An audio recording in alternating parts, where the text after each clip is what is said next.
Vamos estudar o Papus hoje, a carta da roda, a roda da fortuna, que ilustra a capa do livro dele, o Tarô dos Boêmios. Quem são os boêmios? Para a gente sentir já a pegada do Papus, a gente pode fazer a leitura da carta da roda da fortuna, a interpretação dele.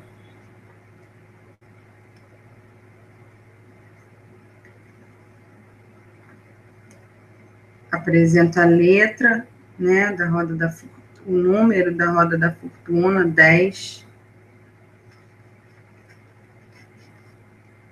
E do lado, a letra hebraica, que ele chama de Iod. E diz assim: origem do simbolismo da 10ª carta do tarô.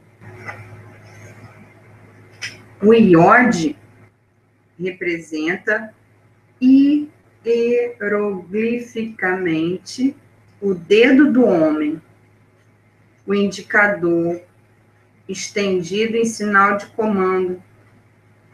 Daí esta letra tornar-se imagem da manifestação potencial, da duração espiritual, enfim, da eternidade do tempo e de todas as ideias a ele relacionadas. O Iod é uma letra simples, correspondendo astronomicamente ao signo zodiacal da Virgem. 10ª carta do tarô, a roda da fortuna. Duas ideias principais devem ser expressas por esse símbolo. A ideia de comando, de supremacia, e a ideia de duração, da ação eterna do tempo. A roda da fortuna está suspensa por seu eixo. À direita, Hermanubis, gênio do bem, sobe. À esquerda, Tifon, gênio do mal, desce. E em cima e no meio, a esfinge em equilíbrio, segurando uma espada nas suas garras de leão. A primeira ideia é expressa pelo ternário, Hermanubis, ou positivo, Tifon, ou negativo, e a esfinge equilibrada, dominadora. A segunda ideia é expressa pela roda, linha sem começo nem fim, símbolo da eternidade. O arcano 10 está no meio, entre os arcanos 7 e 13. 7 mais 13 igual a 20, 20 dividido por 2 igual a 10. Ele exprime o equilíbrio incessante que tempera as realizações criadoras do setenário pelas destruições necessárias da morte, que é o arcano 13. Os três arcanos 7, 10 e 13 correspondem exatamente à trindade hindu, ou Trimurti. Brahma, que é igual ao Criador e que é igual ao arcano 7. Shiva, que é igual ao Destruidor, que é igual ao arcano 13. Vishnu, que é igual ao Conservador, que é igual ao arcano 10. Essa é a representação do curso das coisas segundo a lei ternária, que dirige todas as manifestações divinas. A 10ª carta do tarô começa a porção negativa do segundo setenário. Ela vai, então, exprimir a concepção do setenário considerado em seus reflexos. Ela representará, pois, o reflexo da vontade, a necessidade, que é o karma dos hindus, reflexo do poder e da realização, o poder mágico, a fortuna, Reflexo da alma universal, a força em seu poder de manifestação. Mostra 3 exemplos de tarô, ilustrando a roda da fortuna, tarô de Kurt de Gebelin, tarô de Marcélia e o próprio tarô de Papos, em 3 figuras.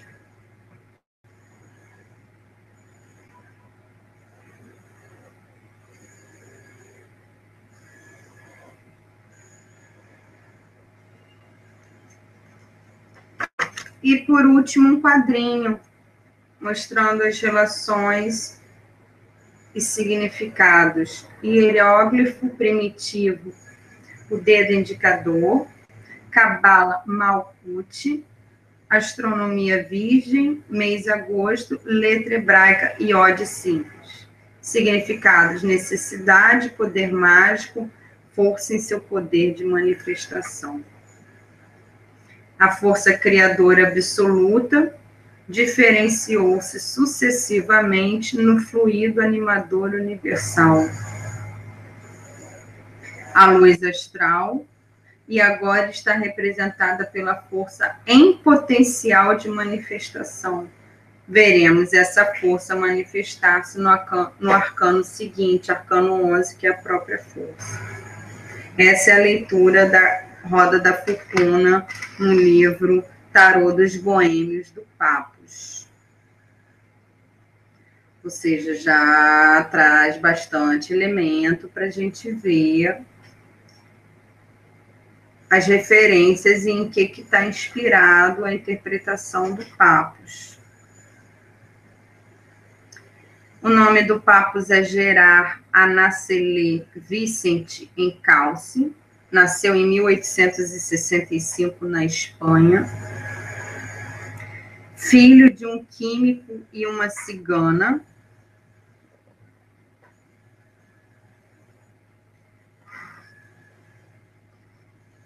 Vale mais pesquisa sobre isso, tá? Papos se formou em medicina, estudou ocultismo, terapias alopáticas, homeopatia, medicina espiritual e é o fundador da Ordem Martinista. Então, o tarô dos boêmios. Quem são os boêmios? Ciganos. Então, é como se fosse o tarô dos ciganos. Possuem uma Bíblia, os ciganos, para jogar e ler a sorte, que aí é considerado o livro da revelação, mistérios dos magos egípcios e caldeus. Na leitura das cartas sintetiza ciência, filosofia e teogonia, que é a genealogia dos deuses. Essa Bíblia que os ciganos possuem é o tarô.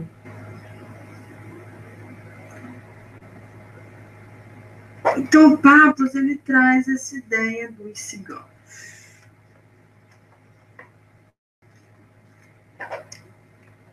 Que o tarô foi transmitido pelos boêmios, de geração em geração.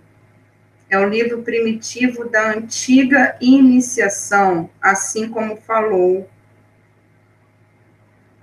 Guilherme Postel, Kurt de Gebelin, Eteila, Eliphas Levi, J.A. Vaillant.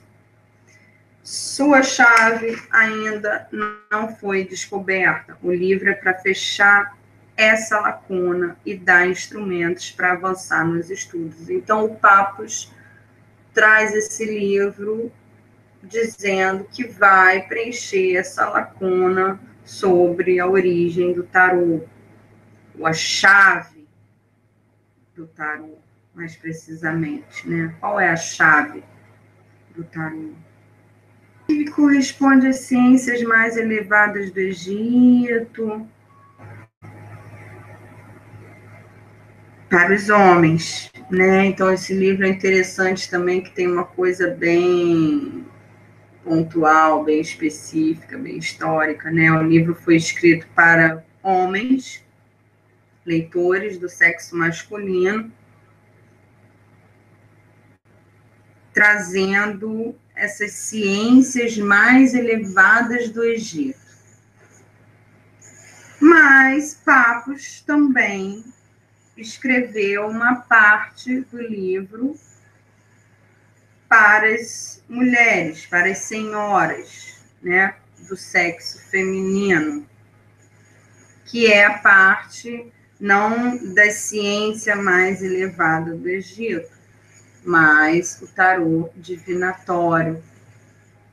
Então, como se a parte científica, e aí a gente tem que ver que ciência do Egito é essa que o Papo está falando, e querendo passar para os homens, que são capazes de entender, e as senhoras, que ainda não têm, né, discernimento, memória, inteligência suficiente para entender essas ciências mais elevadas do Egito, mas ele faz uma escrita para elas sobre o tarô divinatório. Então, o livro agrada tanto a homens quanto a mulheres.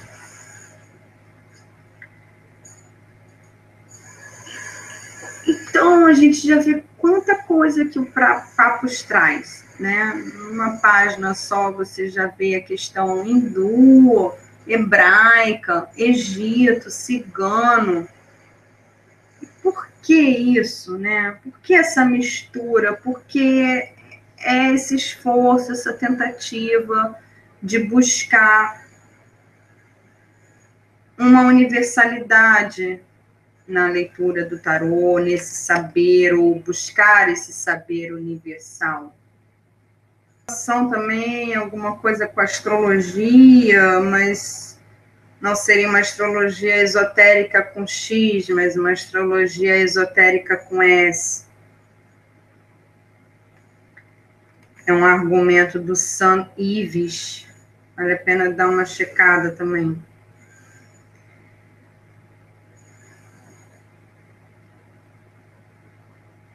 Então, o Papos, ele traz muito forte a questão dos números e da matemática. E que essa base matemática do tarô existe para proteger o tarô das fantasias e das imaginações, como se fosse algo fixo, né? Algo que segurasse a capacidade de fantasiar ou de inventar sobre as cartas, né? Um número manteria aquela base fixa.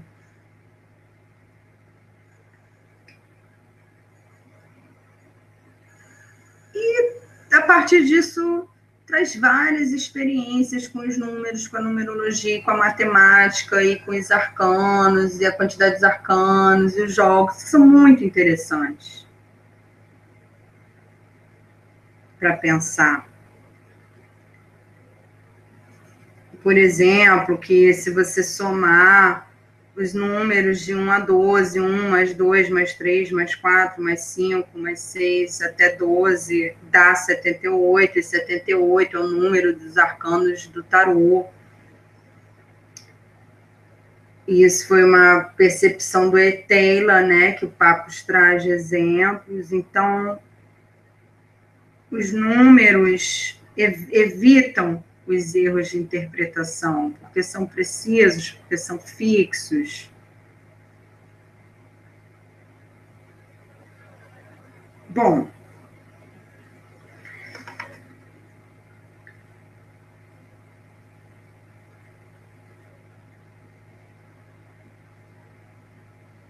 então você tem uma apresentação no livro,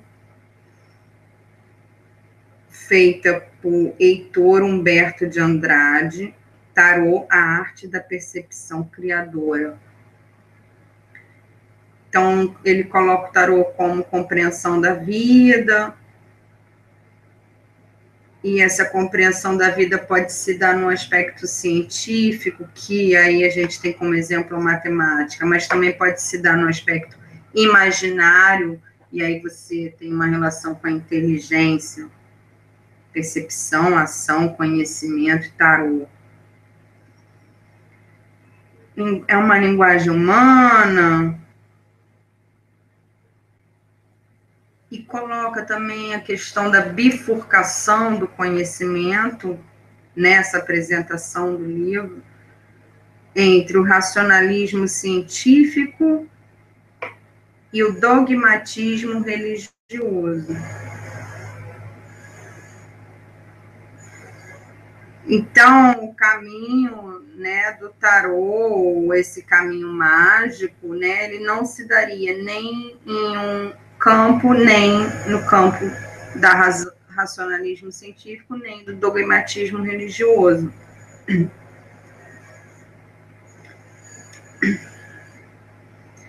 Porque, segundo ele, não só o tarô, mas os oráculos, Xing, búzios, runas, são formas de conhecimento que não são dogmáticos, capazes de perceber o que há de vir.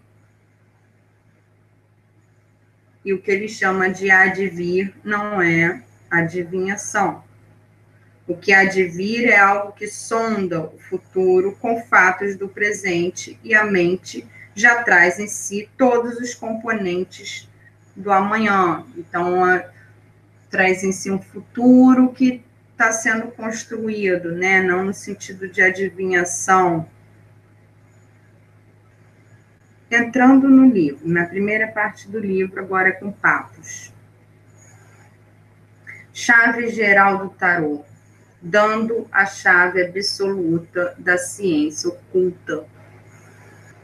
Só para observar que o Levi critica o Eteila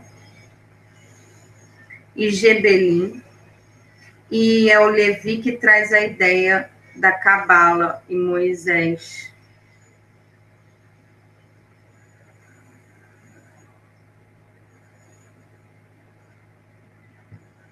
Como sempre inicia o livro, né, nessa introdução do estudo do tarô,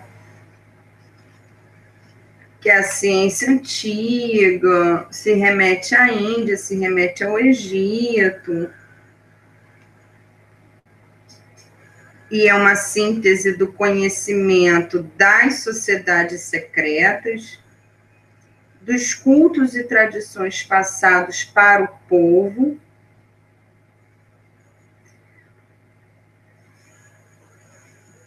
e o povo como depositário inconsciente da ciência.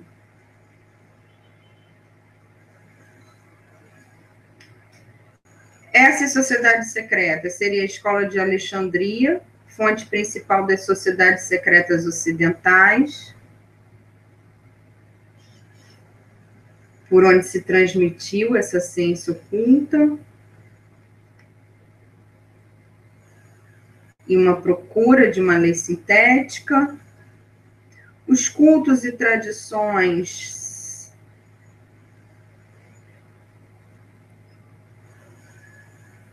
trouxeram sectarismo entre cristãos e muçulmanos, e aí perdeu-se, né, o ensinamento secreto que dava a chave dessa unidade sintética que o Papo está procurando, e que só os judeus possuem o espírito e a letra da sua tradição oral, que é a Cabala.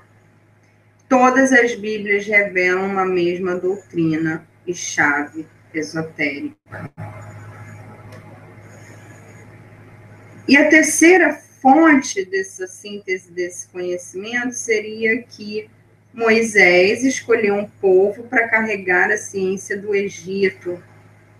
Mas antes de Moisés, os iniciados hindus escolheram um povo para levar os ensinamentos de Atlântida. No caso, como exemplo, né, da Sefer de Moisés, esse povo é o judeu.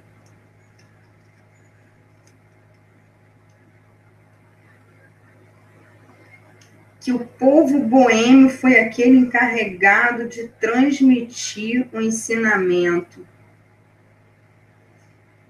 que os boêmios possuem uma Bíblia que os faz viver, pois lhes permite ler a sorte e jogar. E também uma fonte perpétua de distração. O tarô dos ciganos é a Bíblia das Bíblias, é o livro de Tó, Hermes e Adão. Confuso?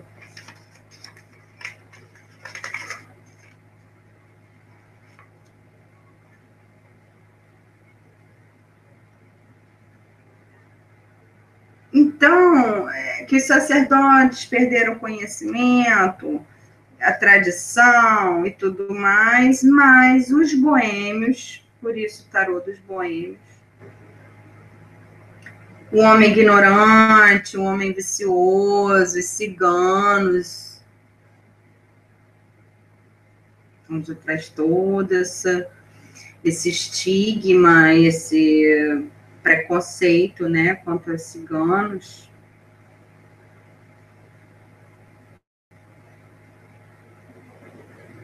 São esses ciganos que nos dão a chave que explicará todos os símbolos sem dificuldade, né? Porque eles conseguiram preservar esse tarô.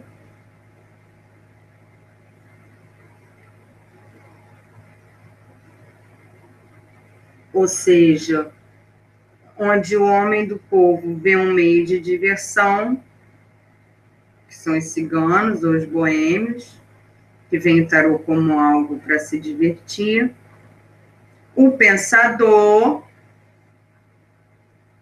né, Papos, reencontra a chave dessa tradição tão obscura.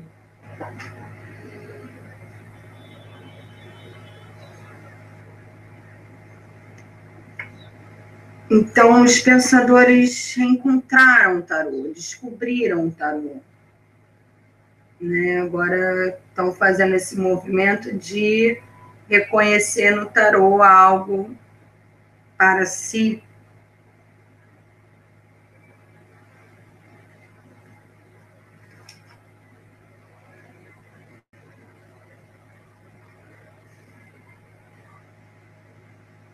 Então, o que ele vai trabalhar?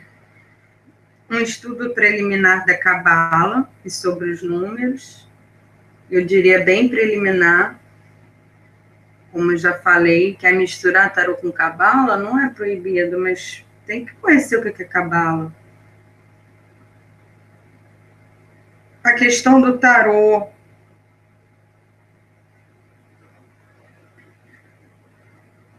e o estudo das cartas separadas e em conjunto, as aplicações do tarô e as práticas dos boêmios, que seriam as práticas divinatórias.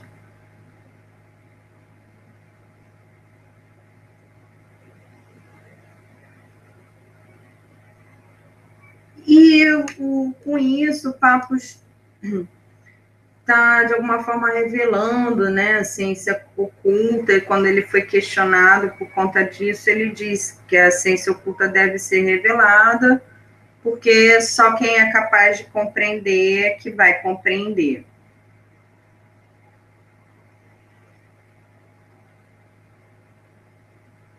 Bom, em diante, ele vai começar com a questão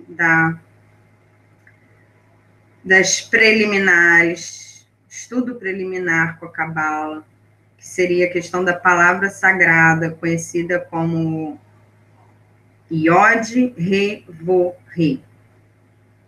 São 4 letras que é a transição do mundo metafísico para o físico, e cada letra tem um significado. Então, o Papos vai bater bastante nisso. Iode, Revô é a trindade, o segundo Re é a passagem da letrina para uma nova aplicação.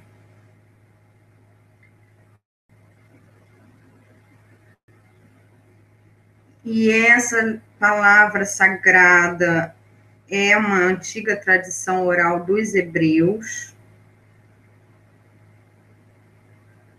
que é a lei oral de Moisés. Então, essa palavra é uma pronúncia para designar a divindade no Gênese de Moisés, como se fosse, não sei, o nome de Deus.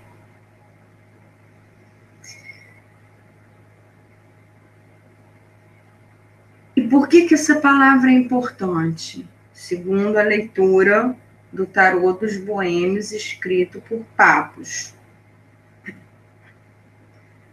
Porque a lei que presidiu a criação da língua dos hebreus é a mesma lei que presidiu a criação do universo. Então, se você conhece a língua dos hebreus, você conhece a lei da criação do universo.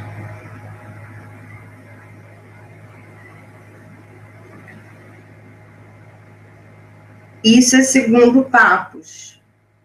Tem que ver, tem que estudar isso. Não adianta você ler o Papos e falar Yod, Revorê, Cabala, e eu sei Cabala. Não. Então, que leitura é essa que o Papo está fazendo da Cabala? Isso é Cabala? É essa a leitura da Cabala? Que leitura é essa? Que relação é essa que a lei trinária desse absoluto representa?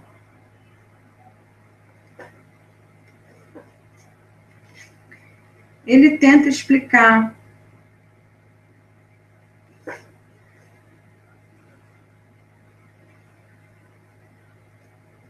São 4 letras, uma se repete, a segunda, né? Depois das 3 primeiras, elas têm um movimento que dá a quarta, e o recomeço. Então, esse segundo Rê, sobre o qual tanto insistimos, né, que o Papos insiste no livro dele, pode ser comparado ao grão de trigo em relação à espiga. A espiga, trindade manifesta, ou Iod Revô, resolve toda a sua atividade na produção do grão de trigo, ou o segundo Rê, Iod Revô Rê. Mas este grão de trigo nada mais é que a transição entre a espiga que lhe deu nascimento e a espiga qual dará origem na geração seguinte. É a transição entre uma geração e outra que ele contém em germe, e por isso, segundo o Rê, é um iode em germe. Interessante. Depois ele entra com a questão dos números, questão esotérica dos números, né? Esotérica com S. E essa veneração que existe entre dos números 3 e 4 na antiguidade. Trabalha com a ideia de redução e adição teosófica, porque essa adição e redução teosófica permite penetrar no mundo das leis essenciais da natureza e não podem ser compreendidas pela ciência dos fenômenos. Base do esoterismo, a redução e a adição teosófica. São operações para entender a antiguidade. Então, o Papos usa esse método. A cada 3 números, séries de números retornam a unidade. 1, 2, 3, 4, 4, 5, 6, 7, 7, 8, 9, 10, 10, 11, 12, 13. Então, a cada 3 números, a série de números retorna à unidade.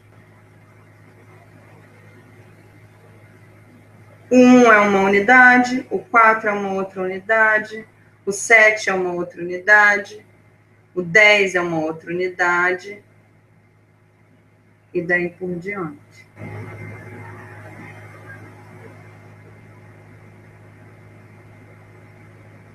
E tenta fazer a relação disso com o tarô. Então, os 12 primeiros números dão a chave do número 78. E aí você continua se perguntando, e daí? Mas tudo bem, experiências matemáticas, analogias matemáticas.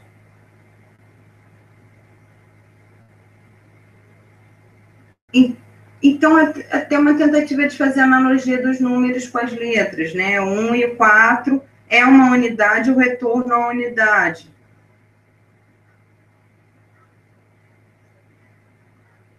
O 2 é a posição, antagonismo, 3 é a ação, oposição sobre a unidade. O 4 é o que resulta de tudo. Então, por isso que o 4 é uma unidade, 1 é uma unidade, o 4 volta. Um retorno a uma nova unidade. Legal, interessante, experiências com os números de matemática. Sugiro estudar matemática também. O que é matemática? Para que serve matemática? E todas essas experiências e analogia com os números, para você tentar fazer uma ligação com o tarô. Papo está tentando fazer isso.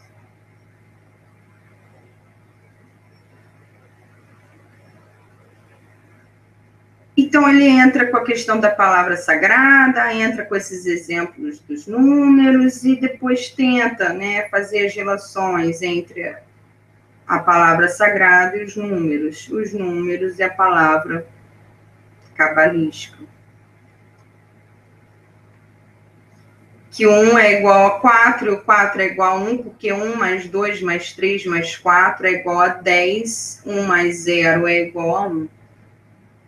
Segundo a redução teosófica, você pode dizer que 1 é igual a 4 e o 4 é igual a 1.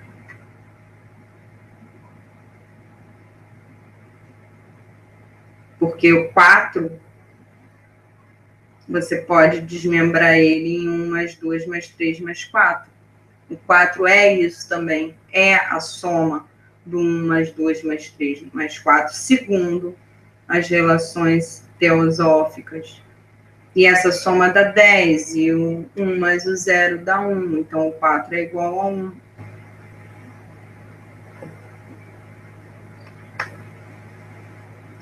Diz que o Pitágoras substituiu a palavra sagrada Iod, Ré, Vô, Ré pela série de 4 números, ou tetracts.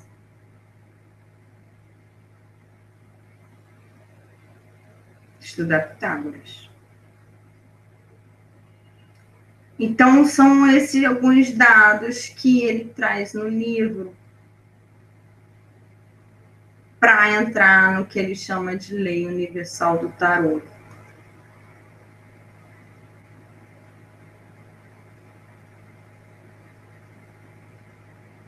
E aí ele começa também falando dos arcanos menores, a chave, qual é a chave dos arcanos menores?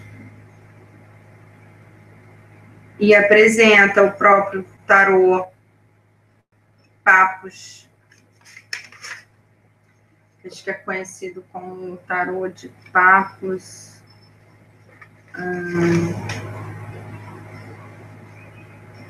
Goulinar. Tem os 78 cartas.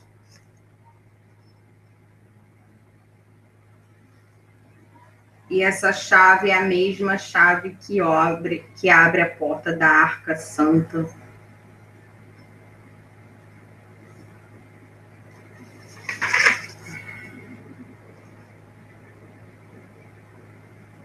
Fala das 4 figuras, dos naipes menores, rei, rainha, cavaleiro, valete, que o rei é ativo, é o homem, o masculino, que a rainha é passiva, mulher feminino, que o cavaleiro é neutro ou um adolescente, e o valete corresponde ao segundo rei. Então, mais uma vez, a correspondência, né, das 4 figuras dos arcanos menores com as 4 letras da palavra sagrada.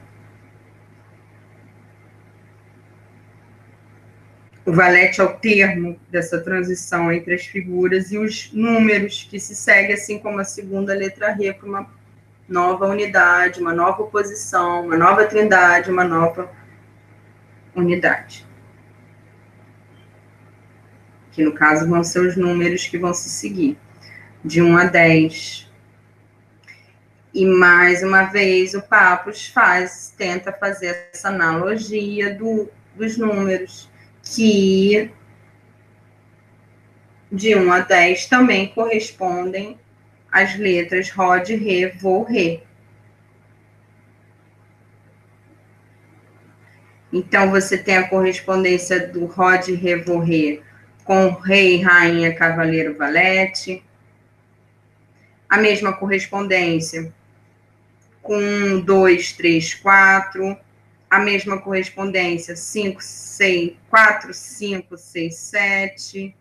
A mesma correspondência 7, 8, 9, 10. A mesma correspondência que é o próprio Iode, Ré, Vô, Ré. E a mesma correspondência que é paus, copas, espadas e ouros. Então, existem analogias entre essas posições e essas correspondências, tendo como base a palavra sagrada e tentando colar isso na estrutura do tarô.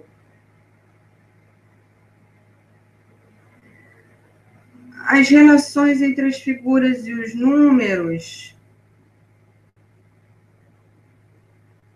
Os números são a emanação das figuras no mundo divino. 1, 2, 3, 4. No mundo humano, 4, 5, 6, 7. E no mundo material, 7, 8, 9, 10.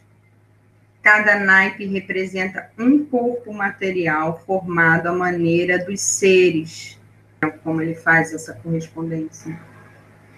São as letras hebraicas no meio, Yod, Vô, Ré. Yod, Ré, Vô, Ré. E as correspondências dos arcanos, dos números, dos naipes.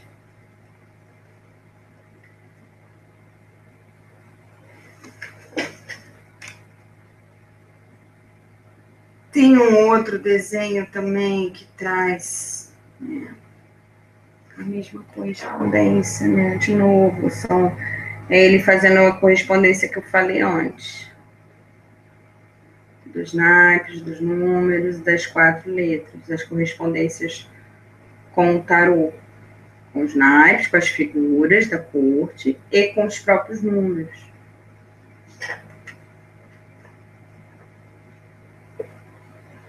Então, essa questão da analogia, esse tipo de analogia, ele diz também, ele traz essa ideia que o método de analogia,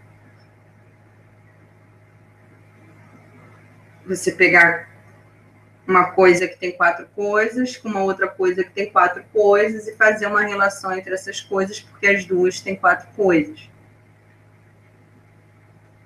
É o método da ciência oculta. Bom estudar também. O que é analogia, hein? Como método.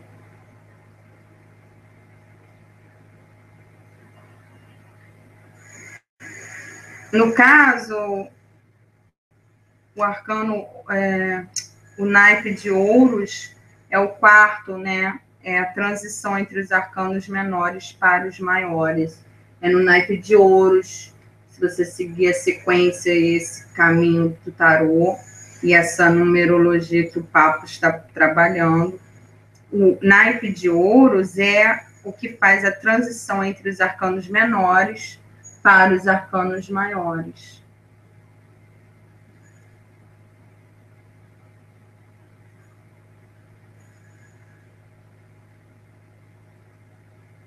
Aí ele entra nos arcanos maiores. e aplica a mesma analogia. O iode, ré, vô, ré. Então, quais são as séries que existem nos arcanos maiores? Então, Papos vai sistematizar as cartas e vai se guiar pelos números. Então, acaba criando uma relação com os arcanos menores.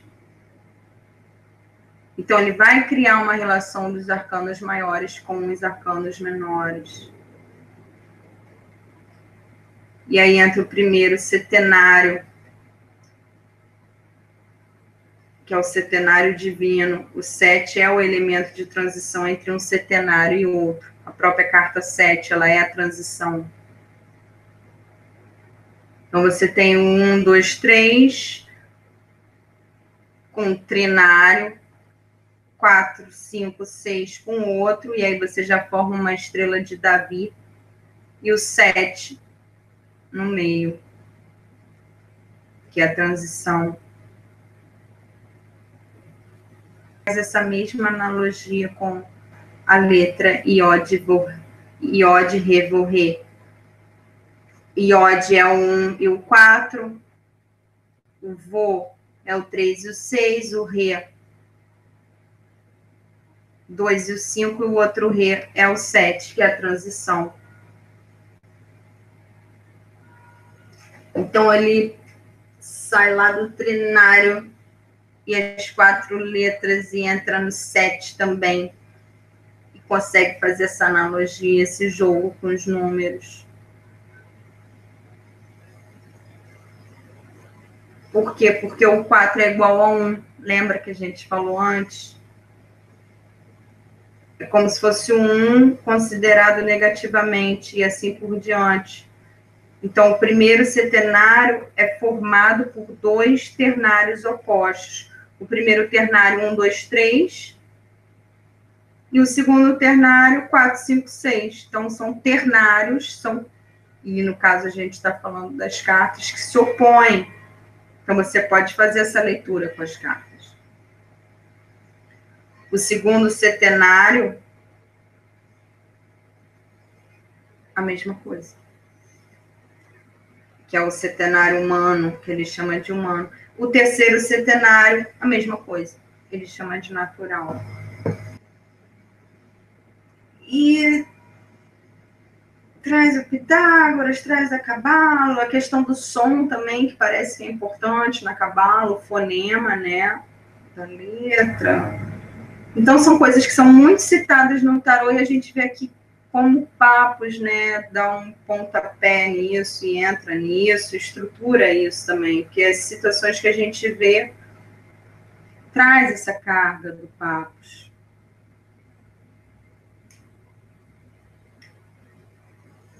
Entra nas relações entre os arcanos maiores e menores.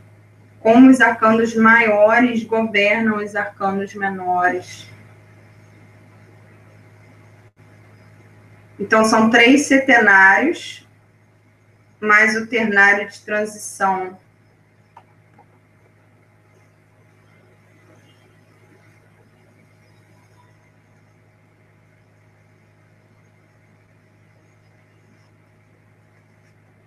Né, ele tentando sistematizar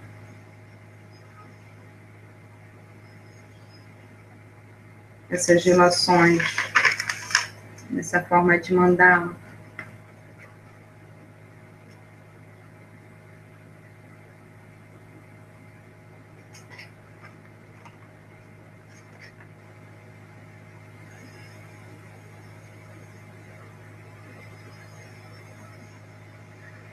E aí, se você gira essas rodas, essa mandala, você consegue construir vários nomes em hebraico, como se a partir dessas 4 letras e combinações entre isso tudo, você constrói diferentes nomes em hebraico.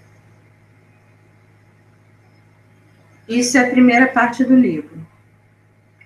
Na segunda parte do livro, ele fala um pouco do simbolismo no tarô. Cita o Peladã. Parece que o Peladã era um cabalista.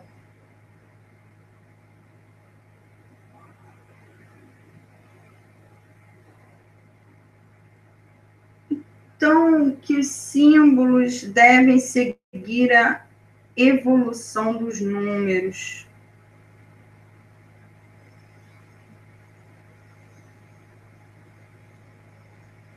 Um é o criador ou divino, que é o iode. O 2 é o conservador ou astral, Ré. O 3 é o transformador ou físico, difusor, Vô. E o 4 é o gerador ou transicional, tornando-se criador, um novo criador, que é o segundo Ré. Então, cada uma das cartas possui 3 sentidos: o divino, o astral e o físico, que contém esses 3 a transição. E isso é a série das 4 primeiras cartas, por exemplo. Daí decorre que todos os símbolos do tarô são apenas transformações dos 3 primeiros, e estes nos fornecem a lei geral do simbolismo. Então, se você conhece as 3 primeiras cartas, você vai conhecer a quarta e vai conhecer todas as outras, porque todas derivam dessa lei geral, da palavra sagrada e dos números.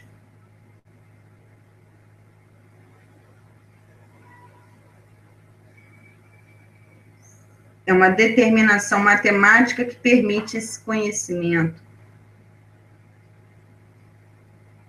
E mais ainda, não precisa conhecer todas. Se você conhece a primeira, você já conhece todas as outras. Porque da primeira vem a segunda, da segunda vem a terceira, e da terceira vem uma nova primeira. E isso se dá no primeiro ternário de cartas, e se repete no segundo ternário, que no caso vai ser o reflexo do primeiro ternário. E entre os setenários também ocorre a mesma coisa, né? Então, é uma manipulação, né, matemática interessante, instigante, para você tentar ter essa estrutura de leitura, né, do tarô, e a relação entre as cartas, os arcanos maiores com os menores, e eles mesmos entre si. E explicar os arcanos uns pelos outros. Legal para pensar.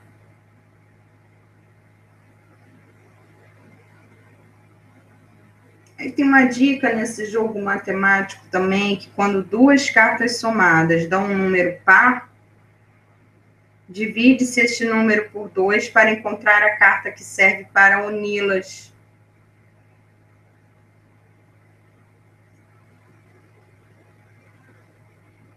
Quem gosta de numerologia, quem gosta de fazer as somas das cartas, ou as reduções teosóficas e adições teosóficas, né?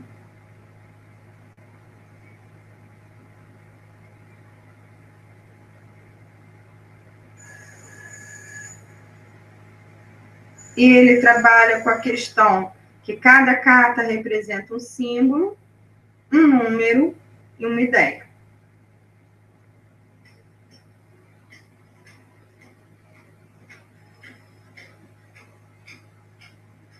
Preocupado em estudar aquilo que é fixo, que no caso é o número.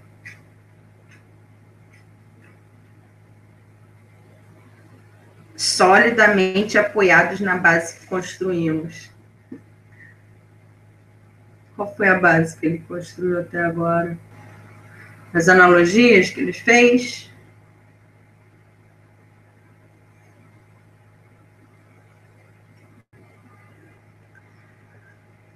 Para estudar o símbolo, ele vai se basear nessas analogias que ele fez. É a partir daí que ele vai estudar a simbologia. Vai usar como exemplo o tarô de Marselha, nos quais usam roupas da Renascença, e o autor, o Papus, olhando o tarô de Marsella, identificou símbolos egípcios, a cruz ansada e íbis.